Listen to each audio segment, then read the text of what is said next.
Hello there everyone and welcome back to day 5.5 of the LJL Academy presented by LJL Officially Unofficial. My name is Mudokar. I'm still joined by Recollect as we are going into our second and final game of the day between Burning Core Academy and Detention FocusMe Academy to decide who will be our fourth seed going into playoffs. Yeah, and it's going to be an interesting one because, as we mentioned before, these teams being elected based around the game time situation. So it was originally a three-way tie, but this is going to be a one that I'm excited for. I think I'm a bit of a closet Burning Core fan, I must confess. I've enjoyed watching.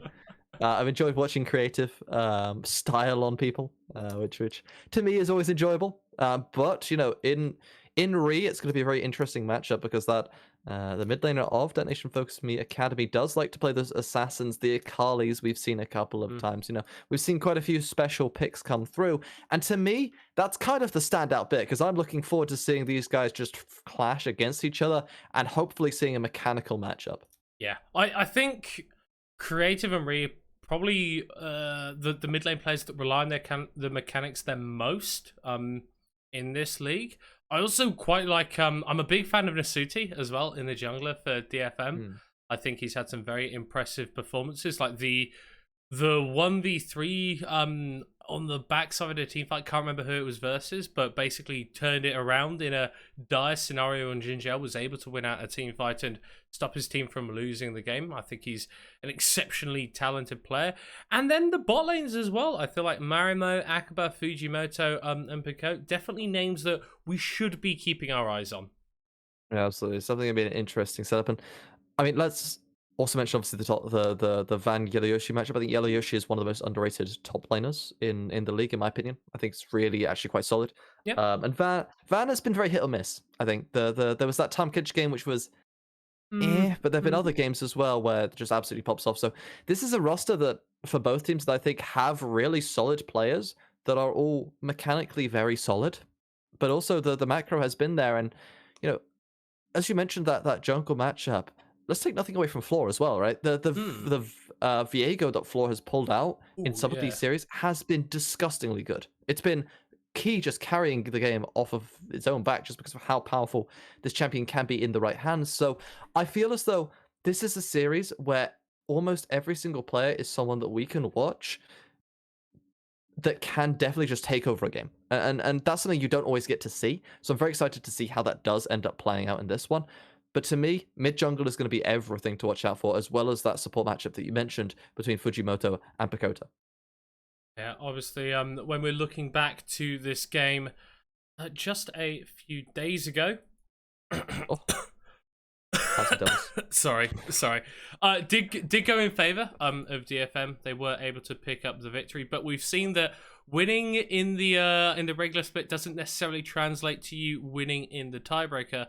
Obviously, Sengoku were able to take down Rascal Jesters, but in the tiebreaker they just played, that whole narrative was flipped on its head. I actually think this was the game where Nasuti got his 1v3 outplay on the back half of a team fight, so it'll be interesting to see if he gets that Jinj out again. Marimo's Kog'Maw was also pretty disgusting the last time these teams just played.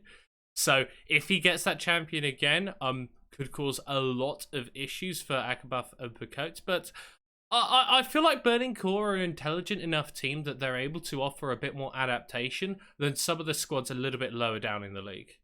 Yeah, definitely. I mean, they do have a lot of options within their roster. I mean, we've talked a little bit about sort of the mid jungle situation, but again, Akabuff has played quite a few different champions already. I believe is one of the Ziggs practitioners as well. Yeah. Just like we saw last time around. So you know, there is still options available. I just realized now that you've reminded me, it's this series. This is the round 2 of me versus Blitzcrank bot. I'm looking forward to it. Ooh, okay. But more importantly, the Aurelia ban coming through immediately here for Detention FocusMe Academy, not wanting to give that one over at all. Yes, he's one of the most banned champions against Burning Core Academy. 71% of their games, this is banned against them. So I don't know. We will not be able to see that pick this time around. Yasuo, of course, removed as well. A couple of creative champions really targeted out here. Whilst I think there are a lot of strong players on Burning Core, targeting out that guy in the mid lane, definitely a wise option. Burning Core responding with the Akali, taking that away from Ree, and then Van's Kennen is something that has to be feared and will not be played this game. Yeah, Van looked very strong on that Kennen pick last time around, and I mentioned it in the draft and the pick before the game, and it's going to be that Viego lock-in. I believe this champion is probably one of the best junglers on the patch right now, even though we haven't been seeing it as much for whatever reason, specific preferences perhaps for the jungle pool, but it has shown a lot of power, and with Xin Zhao open as well as this Thresh, wouldn't be surprised to see that rotation come through. Or potentially, just you take your Thresh, your AD carry, blind those two. As we do have something like the Varus or the Jinx open, which has fallen a little bit more in priority, but still very strong. But Burning Core hovering that Lee Sin, which is something that Floor also loves to play. Yeah, very strong jungler in the early game, offers you some good pick in team fights later on. It's something that the Thresh does as well, so pick already drafted by Burning Core. If they're able to lock down Van before he can get those resets in team fights, it looks very good for them. But Marimo has been a very big fan of this Cogmore, did win against Burning Core Academy early in the week with it, and will be piloting him again today. Yeah, and remember, we do have quite a few support options available, and the Leona is going to be the lock-in, so a more offensive support than what we have seen in the past. However, Marino has shown some flexibility with the Cogmore. We've seen the attack speed variation, but we also saw Comet AP Cogmore in the past. So we do have that flexibility, and to be honest with you, with the Leona lock-in, that kind of suggests the AP variation potentially being the choice here for Marino. Yeah, once you can lock down someone, proc those sunlight passives with your caustic spittle, I believe, as well as the bio arcane barrage, living artillery, bio arcane barrage, all of Cogmore's abilities, basically very long range and hurt a lot. They'll have to see if they can pilot that one down in the bot lane. Will be the Ashe locked in here for Akabuth. One of the ADCs that can actually match Cogmore in terms of range, but is still very immobile, which is risky to do against a Leona. I also think with the 3 that's been shown, I feel as though Detention FocusMe Academy's 3 champs are significantly better as the game goes on. Whilst obviously the Ashe does have solid scaling elements, I would rather take a Cogmore, a Viego into a Lee Sin, and a Leona into a Thresh. Arguably the last one not so much because of the defensive properties, but the other 2 are pretty solid matchups for the Detention FocusMe champions later on down the line. So they've drafted a very decent amount of late game power, whilst also giving themselves tools that they can use towards the early stages. So I love the options here for Detention FocusMe. But Burning Core, they still have got options on the table. They've picked their engage throughout the AD carry position, so they're likely going to take themselves this top lane matchup and give themselves Creative that key mid lane counter pick that he's used so well so far. Yeah, Creative, not a guy that's afraid to blind pick mid lane, but well, we might be seeing him do it again this time around. The Rise obviously picked up a win in our previous game for Rascal Jesters against Sengoku, and Creative maybe look to take a page out of the Rascal Jesters playbook and pilot the Rune Mage here. Yeah, and as you mentioned before, the Rise has been such a big priority pick, but this is something we've seen from Van throughout the tournament as well. The Tam Kench hasn't had the greatest success rate as of yet, but it is going to be locked in, and that does give you a little bit of early sort of power towards that top lane. Can be a bit of a lane bully, whilst also giving your Cogmore a bit of safety with that Devour.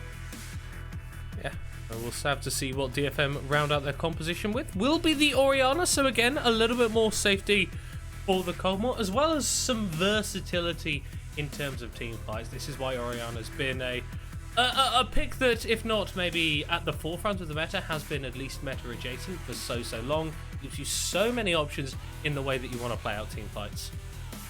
Yeah, with that final pick up, the Gwen comes through a solid matchup. Known to be very strong into these tank-based top lanes, specifically when you get yourself level 6, get yourself that Conqueror proccing and start dishing out the damage with the needlework. So can be very, very strong into this Tam Kench matchup. But I like the idea here for what Detention FocusMe have done. It feels as though they've gone for a very, I wouldn't say traditional, because Tam Kench top, but it is just a standard base sort of front-to-back team fight with some PO tools to keep their Cogmore alive. However, I think they are quite reliant on that solo throw engage, and if they aren't landing from Fujimoto, the composition feels a little bit awkward to try and pilot, because then Van is forced to do very, very weird Tam Kench gameplay to try and find some sort of flank. On the flip side, though, we do have that sort of, again, 1-3-1 potential coming through from the side of Burning Core, but 1-3-1 comps haven't necessarily been something we've seen them do a whole lot of, and I think in general Yeah. this tournament hasn't been the staple playstyle. It feels like a lot of the time, even the 1-3-1 comps we see just end up team fighting regardless. But you do have that Lee Sin Rise, which means you have consistent, easy to set up CC onto the Orianna.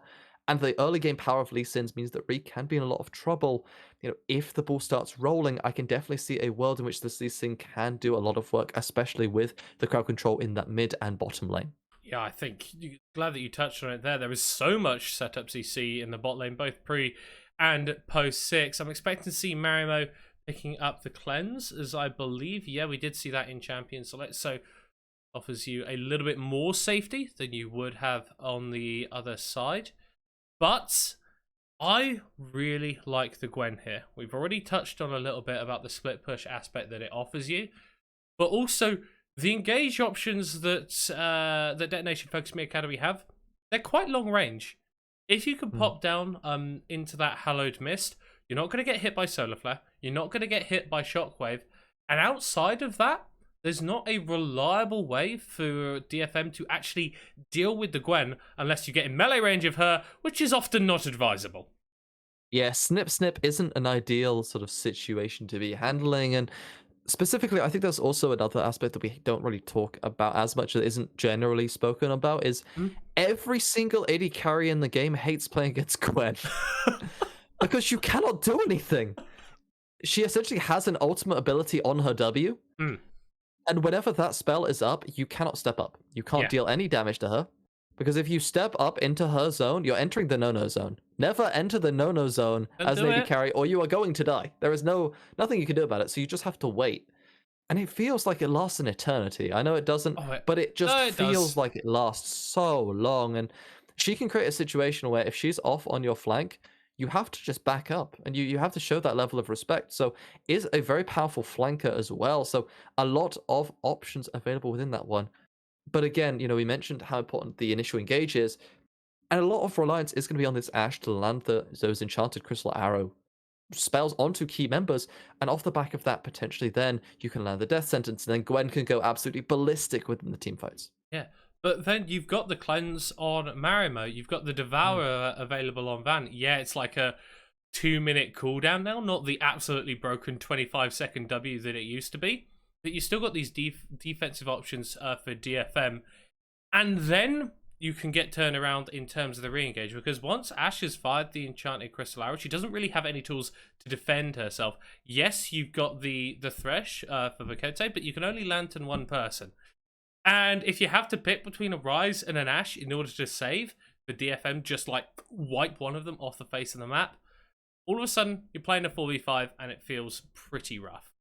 Yeah, it definitely does, and we'll have to see how good the target selection is, how good the CC setup is, because that's what we're talking about as being the main aspect, is can you land those key abilities onto the key carries? So that's going to be the talking point for this matchup in general. And on top of that, you know, whilst you do have those split push elements we mentioned, when the dragons start spawning and the soul comes online, that's when everything is decided. So, you know, can Burning Core be in a good enough state for their solo laners to fight that kind of situation as it comes later and later?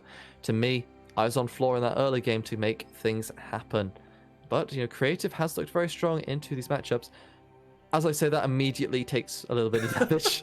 So, yeah. But, key to note, Marimo does go that Comet build, so likely going to see that AP Cogmore variation that we mentioned. Yeah, and hopefully he'll be able to find some more success on it. At least if you are a DFM Academy fan, up here on the blue side against Burning Core Academy on the red. The winner of this match gets 4th place and will be facing against their current opponent in the playoffs. We'll get side selection though, which can be quite important. I think you were saying to me in the green room that Burning Core actually haven't won from blue side before. Yeah. Yeah, they're on red side now, and if we're going off results-based analysis, or maybe just a strategy that they prefer, should be quite nice for them. So they're actually going for this late invade, haven't been spotted out at all. Are going to find DFM. Diarmo forced to burn the cleanse very early there, but the frost shot from Ash burning down as the ignite ticks as well. That's going to be the smite steal from Floor as the city is forced to run away. That's a pretty worth invade for Burning Core. That's a Kog'Maw with no summoners available now for the side of DFM, so it means that at level 2, Pakota could just take themselves the Flay at level 2, flash Flay Marimo, and then from there that's likely going to be First Blood going down, so Detention FocusMe's bot lane in a really horrible situation now, probably going to have to sacrifice the lane quite hard in this early stage. Yeah, and it's not like you've got a support that can actually defend you in that situation. Fujimoto wants to be going forward on Leona. We saw it in our previous game. This champion is not good when you are on the back foot. And look at what Pakote can just do now. They know that there's no threat coming up from the blue side bot lane, and they could just zone them on this way for free. Yeah, they're trying to make sure they can deny that level 2 with the minions. And experience, and I think they believe they did actually manage to deny one of the range groups at least, so DFM's bot lane going to be already down a little bit here. Yeah, hook lands onto Fujimoto, still only level on 1 on Picot, so can't follow up with the Flay. Volley popped from Akabuff as well, does a load more damage onto Fujimoto. And Burning Core, they've gotten off to a pretty good start. Floor looking to make it even better, though. Flash forward from Creative, lands the Rune Prison onto Ree. The smite to get rid of the minion! Oh my god, that was sick!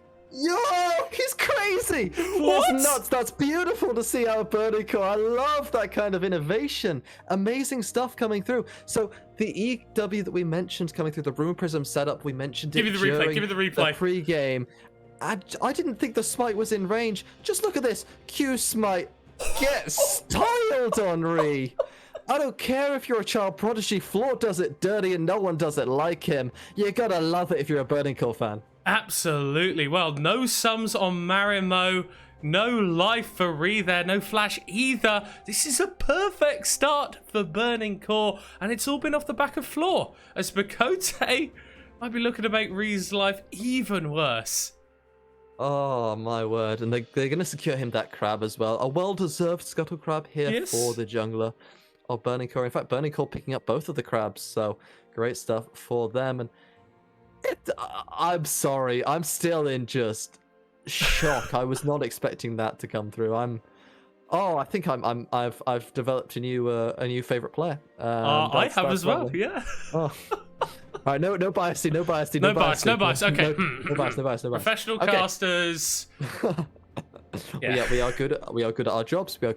Okay. So for the side of DFM though, it is a little bit worrying the fact that they do sort of suffer that early game issue, because when we look at the way that the lanes are likely to go now, Kog'Maw, Leona, no sums available still for that Kog'Maw, so likely going to be bleeding out a little bit in CS, and Floor towards the bot lane already going to be looking to punish that. There is still that flash Flay available. Well, there's no ward available as the Dark Passage comes out. Marimo, no flash to speak of as, oh my god, the prediction hook onto Fujimoto. Can Burning Core Academy stop making montage plays?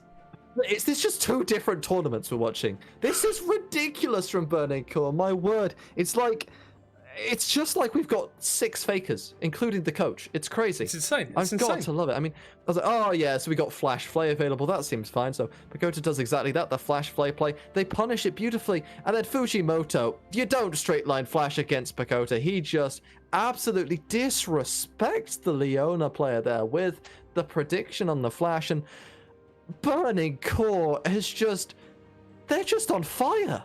Absolutely. This is not the burning corpse. There is still life in these players yet. We saw in the previous game that Sengoku weren't able to get going with the potential early game advantages that they have, but Burning Core are a different beast entirely. Yellow Yoshi did pop the needlework there as he's continuing to dash forward against Nasuti, who just hasn't been able to have the impact that he'd want to on the VA guy. Yeah, it's been rough, and with Pakota moving towards the top side, they're trying to find Nasuti. Fog of War. Oh, this is not great. Into the death sentence. There goes the Sonic Wave, the resonating strike, and Floor picks up his second kill of the game. 2-0 and 100% kill participation, putting on an absolute clinic. Yeah, I can respect the flash there from Nasuti in that situation. I think was trying to get into range for Van to use the Devour as the level 6 time catch to transfer himself. But the plays from Burning Core, it feels like a different team. The macro is there.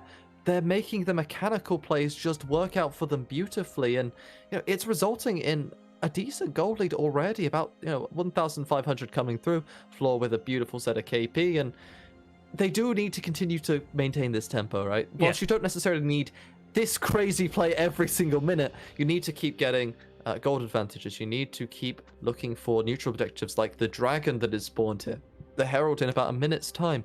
They need to push the tempo because they are the team that, realistically speaking, wants to be proactive when you have this Lee Sin with all of this crowd control on his composition. And for that reason, I like the fact Floor is starting up that dragon, pick that one up early so they can then move towards getting that soul online a little bit earlier while the comp is still very strong. Hawkshot doesn't spot out Nasuti crucially, so his pathing will be obscured for now. Floor grabs that cloud, will be an Ocean Drake next, so getting wet and wild on the Rift. As Burning Core have really started to up the ante a little bit. They were a team that did start off fairly hot, but started to simmer down as we got towards the end of the split. Realm Warp is available. Blue buff on the rise as well. Fujimoto does have flash, but the Death Sentence connects, forces the cleanse away. There goes the Enchanted Crystal Arrow onto Fujimoto, and it's another kill for that man Floor.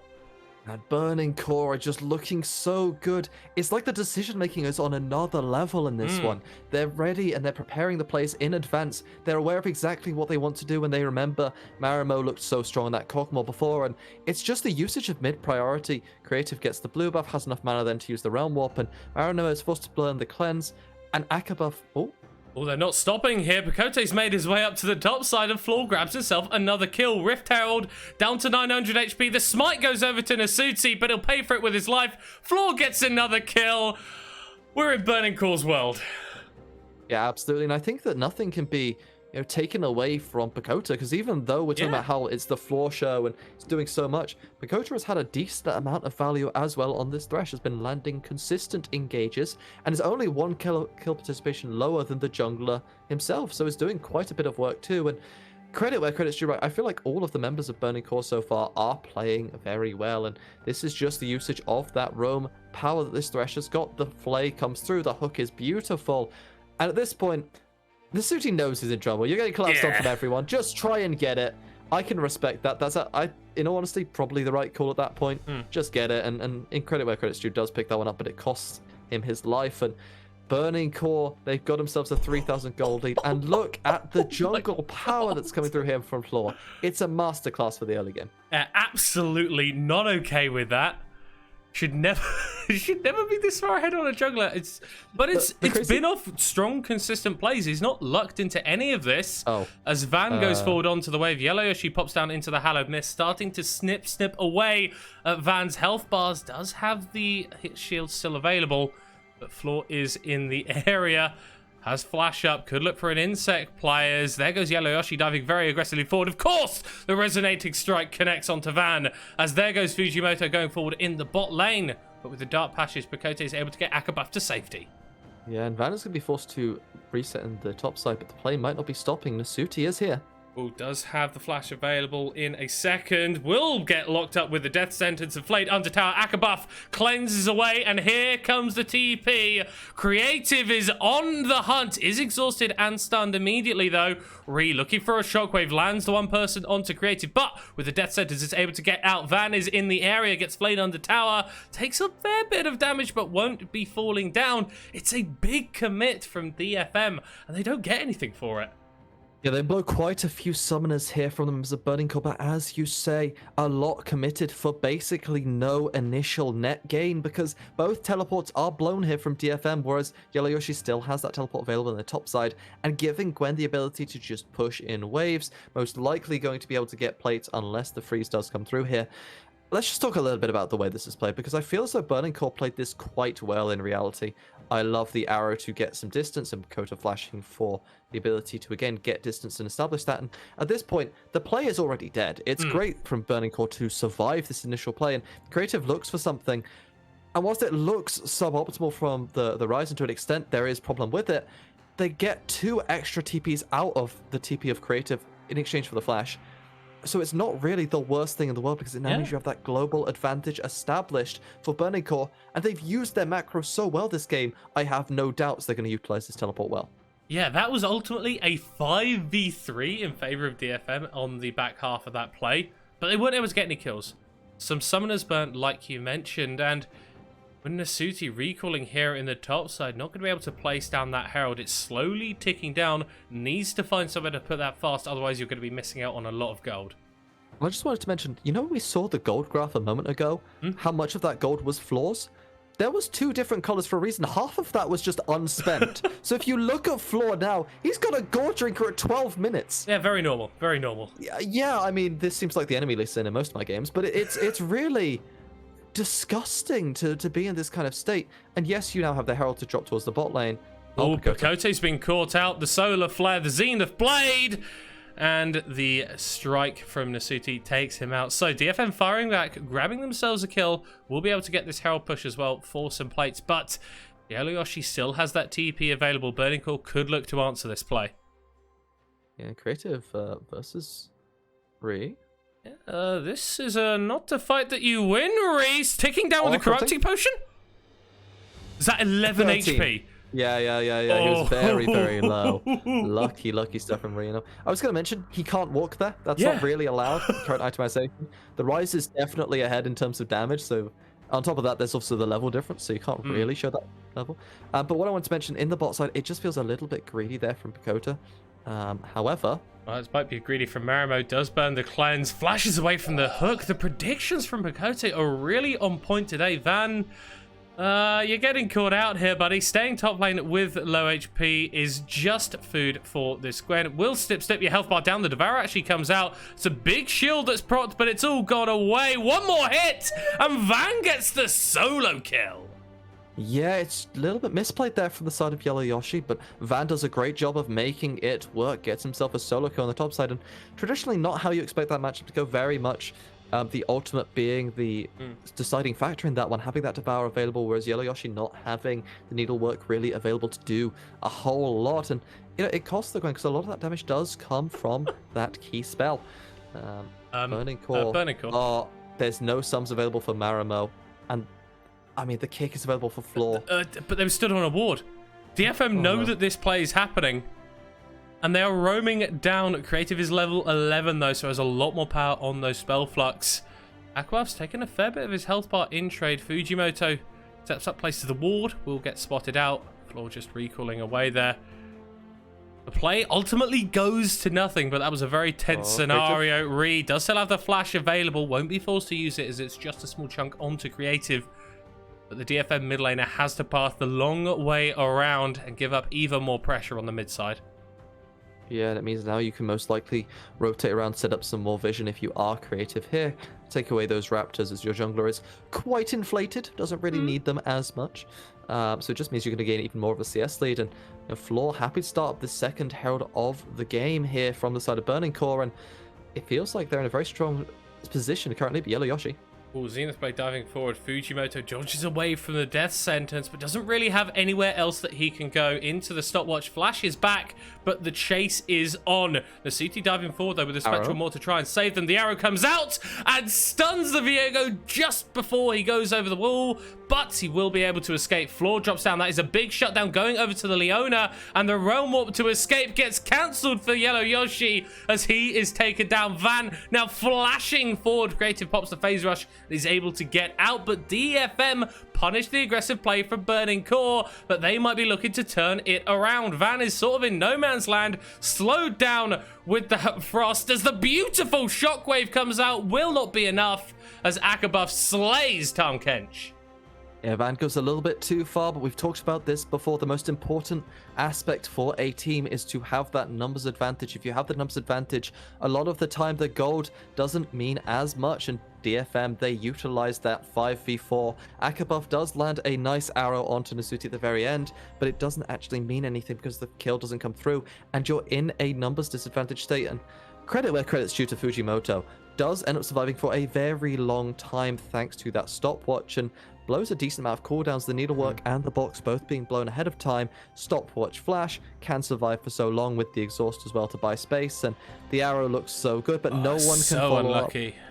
Yeah, Floor's already gone in, kicks in Re on the Orianna, but there's no follow-up. No one is even close to follow that one, and at this point, you're just trying to get as many members out as you can, and Yellow Yoshi has nowhere to go as Van lands a beautiful knock-up onto the Gwen player, and at this point, it's just a little bit of a case of, we're in a strong spot, fight, keep fighting, keep fighting. Everyone else is like, no, we're doing the Herald now, Van. And so, no, keep fighting, and he gets punished rightly so. Even though the shockwave is very nice, it's not enough damage at this point, because remember, Re is still quite behind in the itemization. Yeah, and it's actually crazy that DFM were able to win that team fight so handily without the shockwave being used. Definitely not out of this, as it's only a 2,000 gold advantage for Burning Core. But I think crucially, the shutdown from Floor went on to Fujimoto. Now, you're going to be feeling good if you're the Leona, but if you're one of the other 4 people on his team, you'd much prefer that gold on yourself. Yeah, absolutely. I mean, the Floor sort of gold amount is massive, right? Because he is so far ahead, and to give that over to one of your key carries like the Cogmore, like this Orianna, also most importantly the Viego, it has massive implications, but a nice engage here. Ooh, Creative forced the Heartseeker strike away. There goes the Ashro, flashed away from Asmaro and Nasuti, both on 200 HP. Pakote forced to flash back himself as here comes Yellow Yoshi with the needlework into Nasuti, takes down his health bar. And Yellow Yoshi finds the kill. Drake in 10 seconds time, and this will be sole point for Burning Core. Yeah, it could be massive if Burning Core can pick that one up. I think they're going to try and set up the vision now, potentially look for a pick, because they have plenty of damage to try and blow this one up if they want to do so. It does get aggroed up, so they are going to be starting this one up. And it seems as though DFM, they know they can't really contest it. They are numbers disadvantage. So they're going to do what I mentioned before. They're going to do objective trading, go towards the top side and get themselves that tower at the very least. This is just over-aggressive from Nasuti. Yeah. It is a 3 versus 2 situation, and the kick somehow knocks up Marimo as well, thanks to the Heartbreaker coming through from Nasuti to redirect it. And at this point, Yellow Yoshi just hits several of those needleworks into the Viego, and it's just about enough with that extra Conqueror damage. So good stuff there from Yellow Yoshi to pick that one up. And the teleport here to try and defend it, I don't think that's really a great call from Creative. Kind of just a wasted usage. I think you can just reset and grab that wave anyway, but it's fine.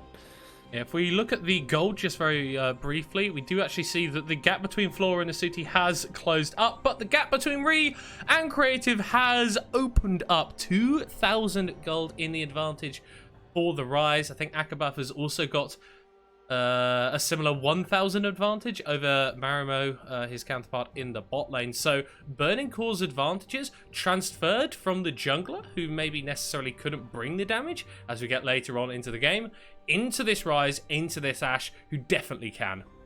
And it's for good reason, right? Because if we saw earlier, a lot of this lead is from CS, and most of that CS advantage, whilst a decent amount is coming from the lane itself, it's also coming from Floor losing his camps. They're being given to creators as a donation.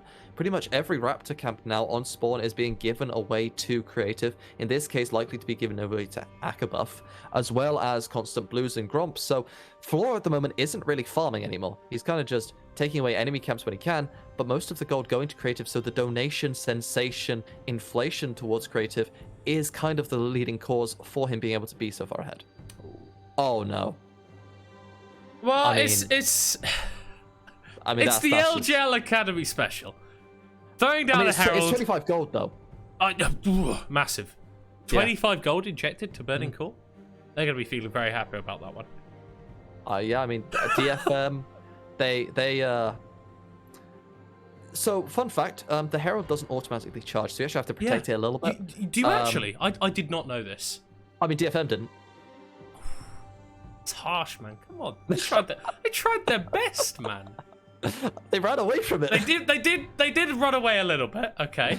They were like, "You've got this, Shelly. Go on." And it's like cheerleader DFM. But you know, they did their best at running away, which is what they're probably going to have to do against Creative, because he is on 2 items on this Rise. It's very strong at this point.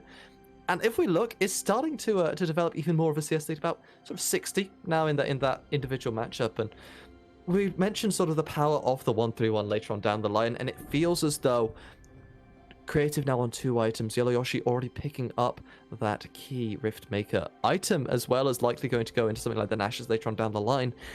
They're starting to come online, and at this point, as a DFM fan, you've got to be a little bit scared. Yeah, and you have got like a fairly strong core available to you as well. Whilst Akabuff doesn't have the mobility that you'd necessarily want, Dark Passage is a very fun ability, and we're sort of seeing that here. Floor, Picot, and Akabuff can just disengage from whatever DFM are trying to throw at them, and Creative and Yellow Yoshi can just pick up waves on the side and apply pressure. Yeah, they've got a great core. One might call it a burning core. They are doing very well so far within this one, but this attempted gank from Nasuti might be coming through, but Realm Warp is available. Yeah, Creative uses the phase rush there. Does pop the Realm Warp as well as the Spectrum Orb comes out from Nasuti to interrupt the rise and take him down. Yeah, the members of Burning Core trying to move towards the top side now to punish that, maybe go for the Baron, but I don't think they're going to be able to do it, so they're just going to siphon out some of that vision away from Detention FocusMe Academy. But great stuff there from the jungler to catch out this key carry in Creative on the rise. And in all honesty, I like the usage of the flash there to try and shut out this key split push threat. But it does mean now you've got no flash available for this key mountain fight. And with Mountain Soul on the table, if DFM are unable to pick this one up, it feels like Burning Core in a very strong spot to take this game. Yeah, it's Yellow Yoshi. Snip, snip. Destroy the tower. I think this is the one occasion where Scissors actually beats Rock. But Burning Core are going to be looking to pick up some rocket themselves. As you mentioned, Mountain Drake in 40 seconds time will be Soul Point. Give yourself a little bit more tankiness. With the sustain that you've got on your side, those resistances become even more worth, and the shield on top is always nice.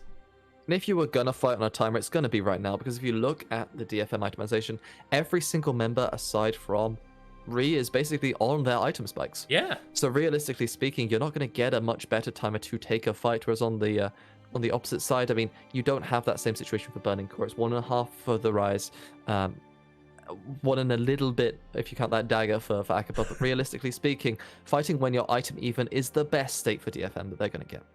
Yeah, as the Mountain Drake is on the table now, and we can see the vision that DFM have secured for themselves in the river. But with the Hawk shot, Akabuff able to spot it out a little bit. Yellow Yoshi takes a little bit of his health bar in trade. And Nasuti just starting up this one. I feel like Burning Core have recognized that they can't really contest the Drake, but it means they may as well just start up this Baron. And in some ways, it's really smart here for Burning Core, because you know that you don't want to fight on this itemization because it's the best chance for DFM. But now that they start the Baron, I don't think they can blow it up fast enough. DFM might be able to come in and contest this one. Yeah, down to 4,000 HP. It's going very low very quickly. There comes out the Solar Flare. Van trying to get into the pit. Huge shockwave from Ree onto everybody from Burning Core. And it's just a clean team fight for DFM. They may not get the Baron, but they'll get the ace as Floor jumps over the wall straight to his doom. Yeah, Burning Core burning down. And that's what I was mentioning beforehand when I spoke about how, you know, DFM is on item spikes. It's why you don't want to fight them and why the Baron can be so risky, because you're giving DFM that opportunity to take that fight, the opportunity to clump up. And when you look at the abilities here for DFM, the Solar Flare, the Shockwave, all of this Cogmore damage, as well as that knockup for Van, all of these abilities are so powerful when you're clumped up. And the Shockwave from Ree is the main talking point, but let's look at the initial engage. Fujimoto lands a key Solar Flare here onto a couple of carries, and keep your eyes on the ball. Bang! Pulls in all 5, and the deletion comes through. The damage might not initially be there, but if you're able to pull everyone in, the rest of your team can do the rest, and it's just a case of Burning Core. They got a little bit too greedy, and they got punished hard.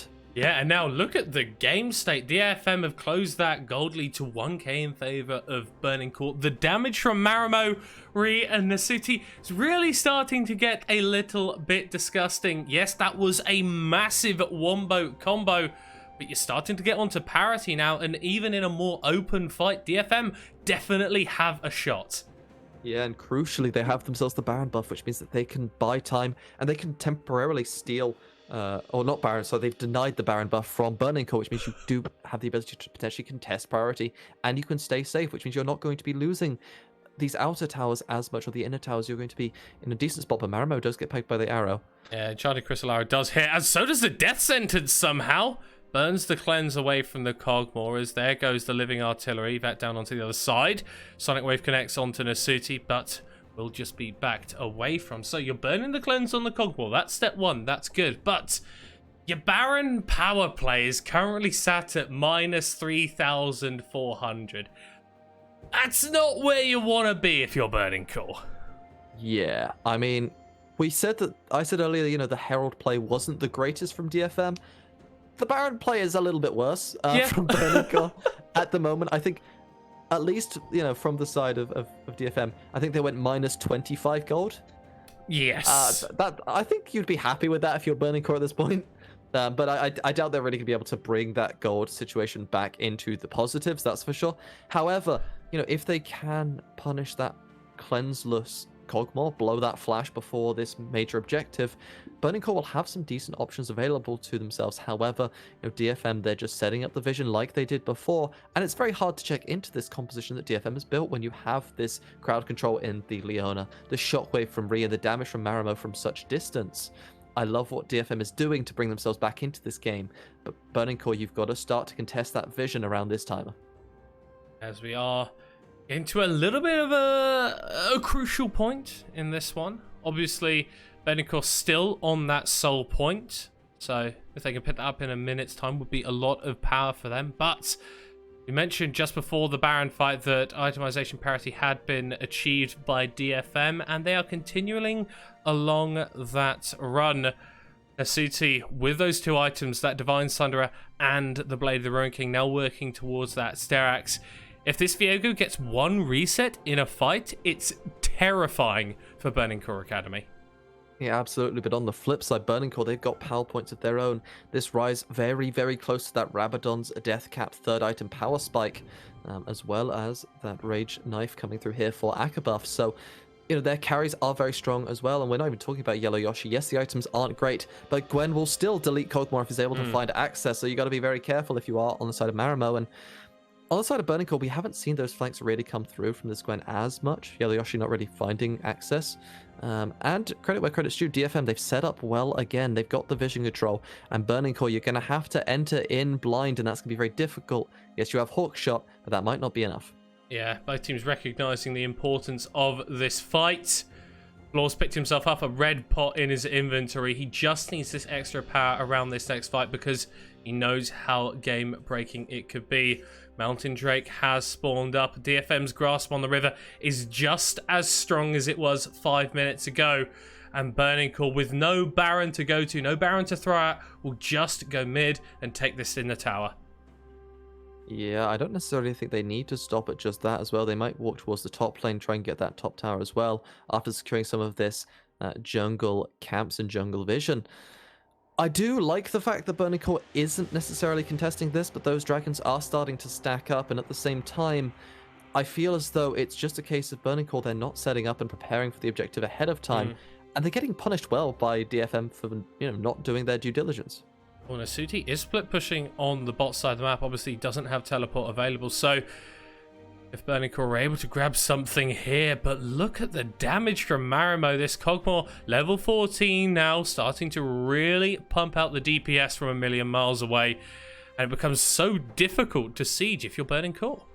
Yeah, 3 items already picked up onto that Cogmore, so very, very strong, as you mentioned, and I think that Rabadon's is the key reason why they didn't want to fight. Creative wanting to pick that one up beforehand, as it is such a major spike, and I don't think we'll be seeing any more dragons uncontested in this one. Burning Core, they're on the items they want. They've got themselves that Ginsu's, they've got themselves the Rabadons. They want to fight now. They are strong, and the teleport coming through here from Creative kind of signifies that.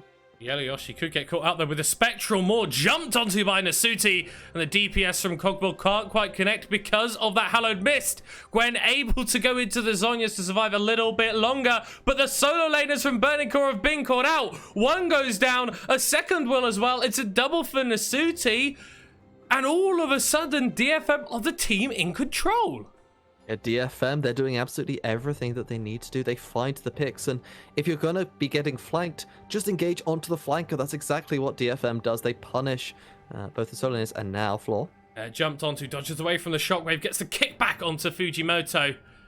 But that means that your ways of accessing this Baron Pit are oh so limited. 4,000 HP, 2,000 HP, no steal attempt will come out. as there goes the Enchanted Crystal to try and interrupt some recalls. It will be the inhibitor picked up for Burning Core, but they do trade it for the Baron as Floor is going in onto Van and is forced to dark passage himself away. But you're buying more time. We're keeping this game going longer, wasting some of this Baron buff, interrupting those recalls, and it means that DFM aren't able to get onto the map as quickly as they'd like. Also, it helps to deal with a little bit of the mid-prio issues that will be established now because of the Baron, because even though the Baron buff minions are coming through now for DFM, you have yourself the supers, and this is what I was talking about engaging onto the side. The other members of Burning Core just aren't ready yet. You can't go for this fight, and Yellow Yoshi gets caught out by Nasuti, and off the back of the Realm Warp trying to keep them alive, it doesn't mean anything when you're against 4 members. They're all gonna fall, and from here, it's just a case of Baron for Inhib is the best you can do from Burning Core. And now 32 minutes into the game, Burning Core, they got themselves off to a massive lead in the early game. 4K at 12 minutes, something like that. We could see very well timed on the gold difference graph, actually. We have scripting powers. Oh my, I didn't realize I was able to do that. Okay, well, I could just summon graphics from the ether, but that is a canyon that is now turning into a small hill for DFM, who have been able to fight back throughout this game and are now well and truly online. 3 items free on this Oriana. Marimo's been on 3 items for a little bit as well and is ticking towards that oh so important level 16 mark on the Cogmore. And Burning Core haven't really been able to make the proactive plays and have them work for them for at least the last 5 minutes, 5-10 minutes, as Marimo is forced to use the cleanse, but can just continue to deal the damage from screens away. And crucially, the members of Burning Core in that last play, they were both forced to blow their stopwatches. Both used up, so you don't have that invulnerability, that ability to be so impactful onto this Cog, more specifically Yellow Yoshi, in terms of diving into that backline. And with the arrow on cooldown, it's very hard to engage onto this Cog more now. Yeah, Nasuti going forward there with the harrowed path. Inhib is open for DFM, and with the Baron buff, they'll be looking to pick this one up. Burning Core, though, could get caught out here as the Solar Flare lands the slow onto Akabuff, who is lanterned away.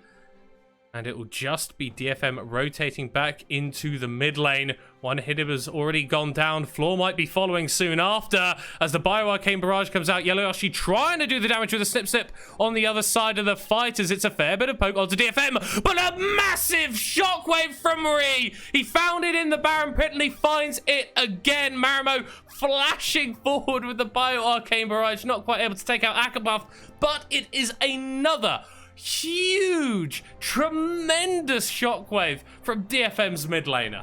I mean, Ria's making it happen this one. The shockwaves are landing and they are pulling everybody apart if you're on the side of Burning Core.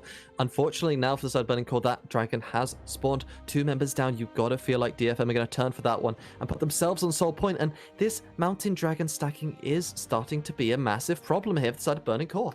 Well, a massive problem to Nasuti right now is Yellow Yoshi. As fed as the Viego is, he can't 1v1 a Gwen, or maybe he can, but the auto attack from Akabuff picks up the shutdown as DFM Academy pick up their 3rd Mounted Drake in a row. Yeah, and it feels as though a little bit of an unfortunate situation there for the side of Nasuti, but doesn't matter. You get the main goal that you wanted, you get the dragon, you pull everyone away from you, and this is just that replay. I mean, it looks fine initially for the side of Burning Core. It looks a bit awkward, but just keep your eyes on the Oriana on the ball. Yellow Yoshi finds a bit of backline access, does a bit of chunking, and everyone's forgotten. They weren't paying attention. They get punished. The 3-man shockwave comes through. At this point, Pakota, he's walked up ready to punish them, but his entire backline has just been pulled away, so there's no ability to follow up, and the Thresh is just sacrificed. It's an unfortunate situation with DFM as Burning Core are grasping at straws, spotted out there by the scrying orb. And found out it is 1 minute and 30 until Baron. Crucially, though, DFM haven't got one of those massive game-ending objectives. They picked up the Baron, were able to grab an inhibitor. Burning Core were able to do the same off the back of that same Baron play. But, crucially, neither team has a decisive advantage at this point. Yeah, I mean, in all honesty, if they were able to establish that 1-3-1, I feel like Burning Core could have some proactive power, but they're not able to set it up because they don't get mid-pro very easily. On top of that, it feels like DFM, they're doing a great job of shutting down Creative when he does go to the side lanes. We saw Nasuti do it earlier with Van, and we've seen Ree look very strong in the team fighting scenarios to catch out members in the event that Burning Core tries to play together. So it feels as though Burning Core right now, they had that early power, but currently they're starting to get a little bit out-mechanicked here in the later stages of the game, and it's what we talked about before. We talked about the mid lane as being very mechanically heavy, and credit where credit's due, Ree is doing a beautiful job to land those shockwaves. Yeah. But on the other side, the top lane for Burning Core, Yellow Yoshi, hasn't had the same level of impact as he would have wanted. Currently sat 1 and 4 on the Gwen, 200 CS at 36 minutes isn't where you want to be. He's only sat on 2 items. This isn't the same Gwen that terrorizes your solo queue games. Marigo could potentially even win the 1v1, provided that he's able to kite effectively. And that means that your pressure coming out on the side lane is massively reduced. Yeah, I still think the Gwen can do okay into Van on this time, but Bakota might be getting caught. Oh my god, so much damage from Asuti. The Enchanted Crystal Arrow hits for a little bit, but it means that Akabuff has stepped too far forward. Floor gets caught out. The Shockwave onto 2 again as another member of Burning Core Academy falls. Yellow Yoshi attempts to do something on the back line, but just gets eaten up by Van, and any hope of Burning Core winning this game has been devoured. Creative forced to flash away, but the chase comes through. The Blade of the Ruined King is popped as Ree grabs himself another kill, and DFM are looking to run it down bot lane and end this game. Yeah, they're going towards that bot lane. The double TP comes through, and with these death timers, Bakota in 3, the next most likely member to actually have any impact is Floor in 14 seconds on that Lee Sin. I feel like the death timer might be long enough. They could just try and end this one here. 8 seconds left on Floor. Yeah, only him against the world. Picote, the hook doesn't connect. The towers are falling down oh so quickly. Floor is up. He played amazing in the early game, but it turns out it was not enough. Detention FocusMe Academy come back to secure their victory in the tiebreaker versus Burning Core. Yeah, DFM securing that win, as you mentioned, which is going to give them side selection here in the next matchup between these two. We did already know these guys are going to be playing each other very soon. This is the 4th and 5th place showdown, shall we say, to decide that seeding. So I'm excited to see what will happen, because if we get another series like this, I'm excited for it. I'm looking forward to game number 3 throughout for these guys. And I feel like there were just a couple of moments that if Burning Core had played it a little bit differently, they absolutely run over this game. The Baron Call, whilst that you could see the idea that they had, if they'd gone maybe a couple of seconds earlier, then the Shockwave doesn't happen and they're able to win out the fight. We're going to be jumping into a replay of that final fight, and it just starts off with Nasuti getting a catch onto Picote.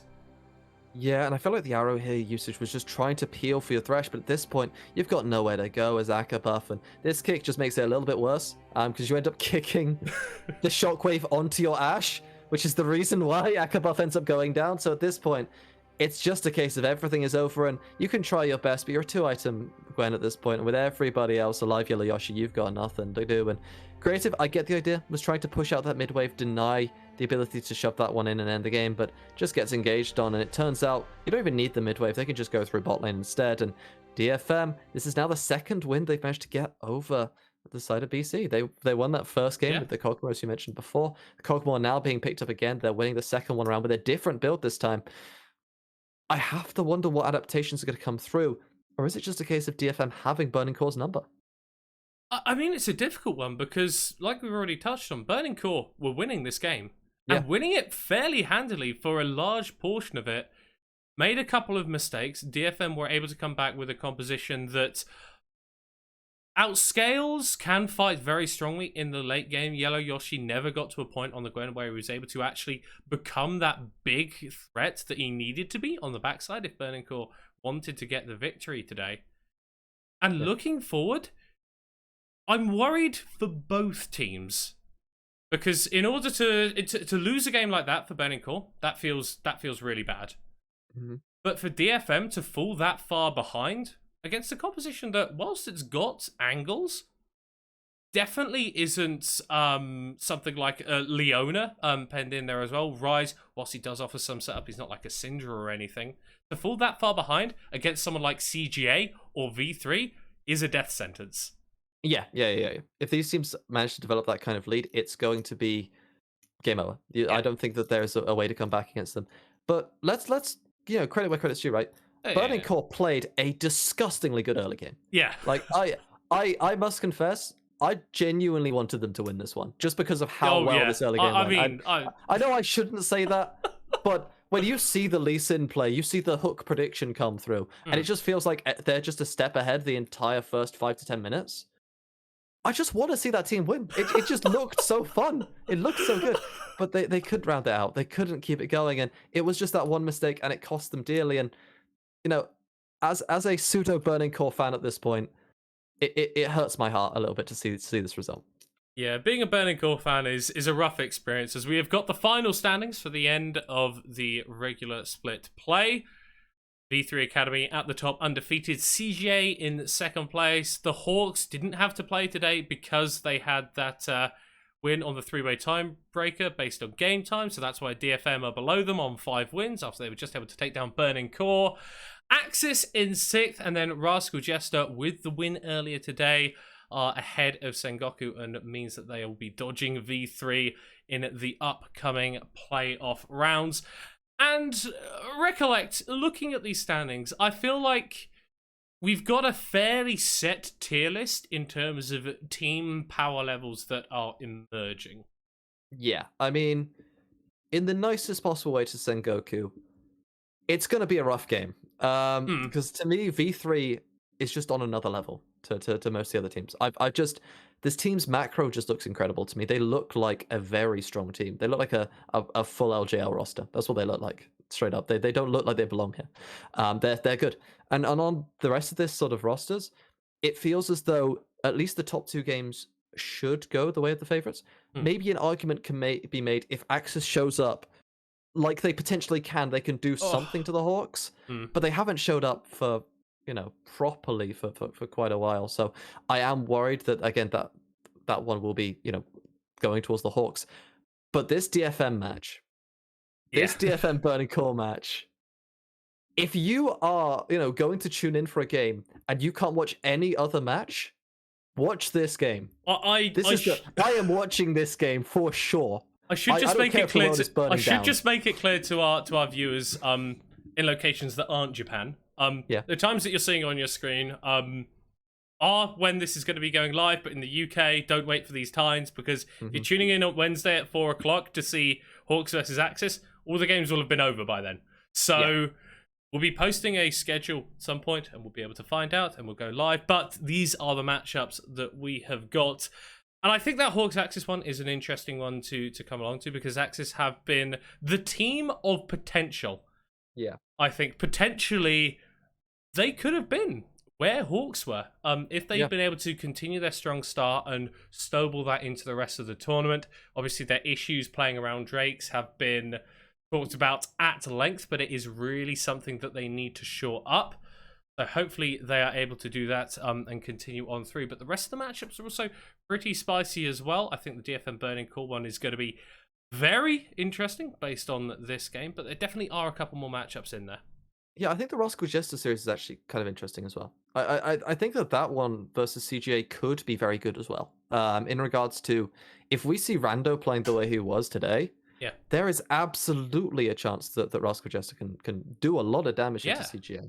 I mean, let's to credit where credit's due, right? They have looked very, very good today, and in fact, they looked pretty. They looked okay in their last series as well. Yesterday, they looked better than they have looked in most of their series, and provided that we don't necessarily see as many mistakes and we see a team identity come through, because that's what happened today. Is we actually saw the team identity. We saw the Aatrox jumping into the backline, and we saw Sivir being safe, and that's something we haven't seen as much throughout them. So if we see that, there is always a chance for them to sort of come through and maybe take that game, because it is best of one, right? And anything can happen in best of ones. If you pick up that win, the other guy's out, and if CGA goes out suddenly, that's one of the big powerhouses within this sort of playoffs bracket.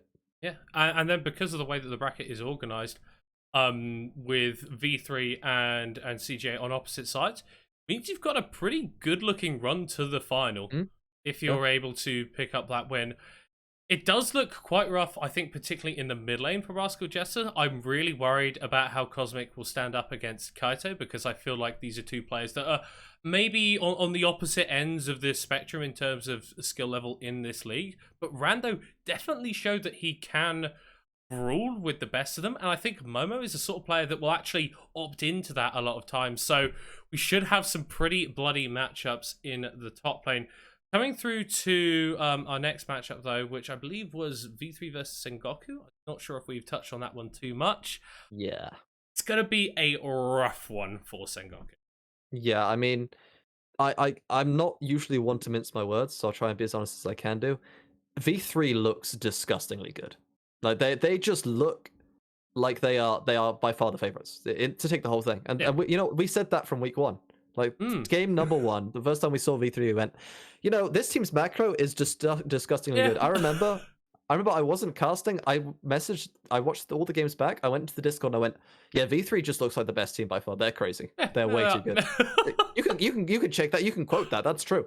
They just looked really good. And for someone who has never seen the league before, before this tournament, they just stood out to me as being so good. And Sengoku, they've shown sides of life, and that's the most disheartening thing. They showed aspects that have been so much better. They've shown improvement throughout this tournament. They've showed the ability to punish flash cooldowns, not optimally, but they have shown the fact that they are willing to make those plays. They're starting to make the right plays. The only problem is that if it was against any other roster, I would say, if you can make that work, you have every chance of winning. But does V3 allow you to have that opportunity? That's the question that has to be answered to me. Yeah, I think that's the big one for a lot of these teams, is their ability to punish mistakes, or to allow mistakes to go unpunished. We saw DFM show that killer instinct today. Burning Core made 2 errors. Then all of a sudden, the game that you were winning so handily is out of your hands, and there isn't really anything that you can do. Unfortunately, that is going to be doing it for us today. Tiebreakers are all out of the way, but we won't be away for long. We are going to be back here tomorrow at 8 p.m. Or we won't. I might be producing. You'll probably be doing something else, but you're going to be here on the day anyway. I'll be on the desk. You'll be on the desk. You'll be on the desk. I don't know. We'll be there somewhere. We'll be here in some capacity. We will be here. Knight and Melvin are going to be breaking down the first game of our tournament round tomorrow at 8 a.m. UK time, which is of course going to be the Hawks facing off against Axis. Unfortunately, that is going to do it for us today. Recollect, thank you so much for joining me on this brief but interesting journey through the tiebreakers today.